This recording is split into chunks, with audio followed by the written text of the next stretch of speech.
Plastic bag में भरकर वापस भेजेंगे, इसराइलियों को हम जंग के फतेह कहलाएंगे। इजराइल के जवाब, जिंदा बचोगे तब ना। वो कौन हमासी जिसने खुल्लम खुल्ला इजराइल को दे अब तक की सबसे बड़ी धमकी, जिससे अमेरिका की भी रूह कांप गई। ईरान अमेरिका की पुरानी दुश्मनी, कहीं शुरू ना हो जाए वर्ल्ड वॉर। अमेरिका की कड़ी चेतावनी, उधर रूस चीन मिलकर बना रहे पालन।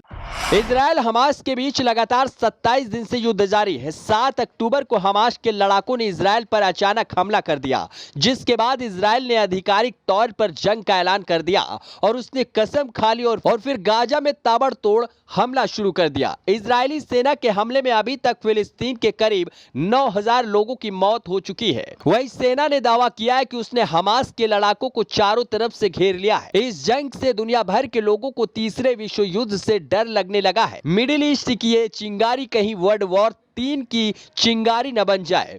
अब तक कई मुस्लिम देशों ने इजराइल को चेतावनी दे डाली कि वे गाजा में हमला बंद करें। इस बीच हमास की सेना के प्रवक्ता ने इजरायली सेना को धमकी देते हुए कहा, हम उन्हें प्लास्टिक बैग में भरकर वापस भेजेंगे। इजराइल का कहना है कि उन्हें अभी भी हमास को नष्ट करने का लक्ष्य हासिल करना है और जब तक उद्देश्य हल नहीं हो जाता है तब तक कोई चर्चा नहीं होगी। इजरायली अधिकारियों के अनुसार 7 अक्टूबर के हमलों के बाद गाजा संघर्ष शुक्रवार को 28वें दिन जारी रहा।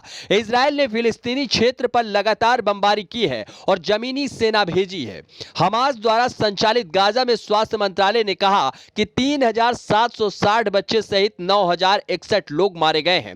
मिस्र के स्वास्थ्य मंत्रालय ने कहा कि 21 घायल फिलिस्तीनी, 72 बच्चों सहित 344 विदेशी नागरिक मिस्र में दाखिल हुए हैं। इजरायली सैन्य प्रवक्ता रियर एडमिरल डेनियल हगारी ने एक बयान जारी करते हुए कहा, आमने सामने की लड़ाई में सैनिक आतंकवादियों का सफाया कर रहे हैं। हमास के चौकियों, कमांड सेंटरों, लॉन्चिंग पैडों का हमला किया जा रहा है। इजरायली सैन्य प्रमुख लेफ्टिनेंट जनरल हर्जी हलेवी ने गुरुवार को लाइव टेलीविजन पर कहा कि आईडीएफ ग्राउंड सैनिकों ने हाल ही के दिनों में गाजा शहर में हमास के लड़ाकों को कई दिशाओं में इसे घेर लिया है। वहीं हमास की तथाकथित सैन्य शाखा ने इजरायल को धमकी दी थी कि गाजा इजरायल के लिए एक अभिशाप होगा और चेतावनी दी, आईडीएफ सैनिक काले बैग में घर जाएंगे। अल-कसम ब्रिगेड के प्रवक्ता अबू उबैदा ने एक ऑडियो संबोधन में कहा कि गाजा इजरायल के लिए इतिहास का अभिशाप होगा। उम्मीद है कि आपके और भी सैनिक काले बैग में लौटेंगे। आपको बताते चले कि हिजबुल्लाह भी इजरायल को लगातार धमकी देता आ रहा है और अब यमन ने भी इस जंग में पैर रख दिया है। यहूदियों या हिजबुल्लाह या फिर हमास, सबके पीछे ईरान का हाथ कहा जाता है